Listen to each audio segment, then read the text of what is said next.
Cincinnati and Indy. And I understand this pick. This pick actually makes a lot of sense. 5.23% of people picked Indy. That makes a lot of sense if you hadn't already picked Indy. My dad did against the Jets. I already picked Indy as a lock in my thing. But since he's not a great team, Joe Burrow is a good quarterback, but again, a rookie. So I don't love betting against rookies is the thing. I really hate doing it because you never know when they're going to pull out a game that's fantastic, just out of their behind. I'm scared that is going to happen in this game. I don't think it will, but it's always a possibility, which is why it's not going to be my lock of the week. And I think there's a better one coming up, and I'll explain to you why. Anyways, let me go deep into this. Why I really like Indy in this game, and why they're favored by 7.5. See, Indy's defense is just really good, and that's why I love Indy this year. I think they might have a chance to make the playoffs, although I hope they don't, because I would love to get all 7 of my predictions right, although chances are I'm not. The way the Steelers have looked, the Browns have looked, and the Colts have looked. Probably not going to get all my teams in, but I'm hoping that I do. So, holding that hope, I think Indy needs to keep losing. But I really like Indy in this matchup, mainly because the offense for Cincy looked bad last week against the Baltimore defense, but I think Indy's defense might just be better than Baltimore's. It's very well a good put together group. I really like that group of defense. Now here's the big problem with Indy. Phillip Rivers has looked abysmal. He looks like the same Phillip Rivers who played last year for the Chargers. The only difference is the run game with Jonathan Taylor, which is why I love Jonathan Taylor, who's my number 1 running back coming into the draft, and he's been phenomenal. I honestly think he might have been the best running back in that draft class.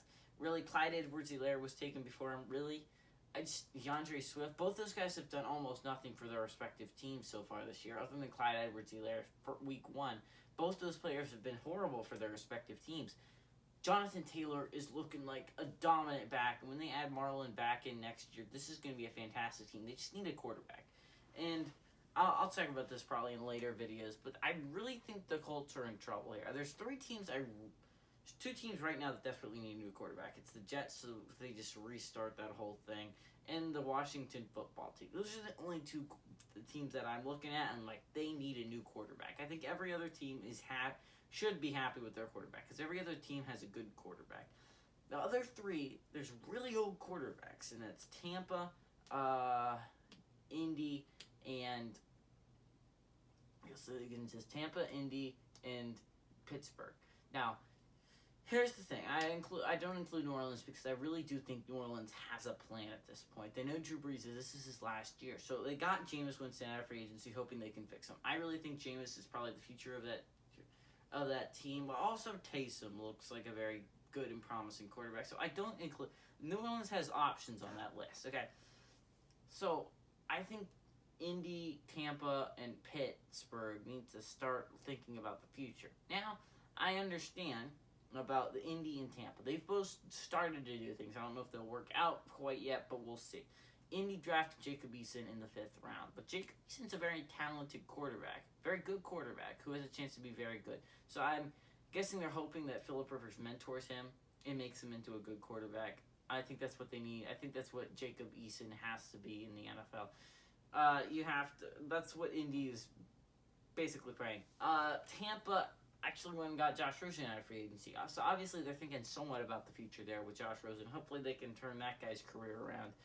But Pittsburgh has absolutely no plan. We all watched Mason Rudolph and Devlin Duck Hodges last year and thought, obviously not the future of Pittsburgh Steelers, so they're going to have to get a guy eventually. Anyways, I went on a weird tangent, but Indy has Jonathan Taylor, and he's one of the best backs I've seen into the league in a long time, and I predicted it in my running backs video and going into the draft. He's a fantastic running back, and he might single-handedly take this team to the playoffs with the defense behind. This looks like this is a very similar team to the Tennessee Titans were last year. Not a great quarterback in Phillip Rivers, a guy that, although Tannehill's way younger than Phillip Rivers, I understand that, and he's looked way better with the Tennessee Titans. You just need a guy that is decent enough to win games. I really like Indy here. Give me Indy to win this game, and I think cover.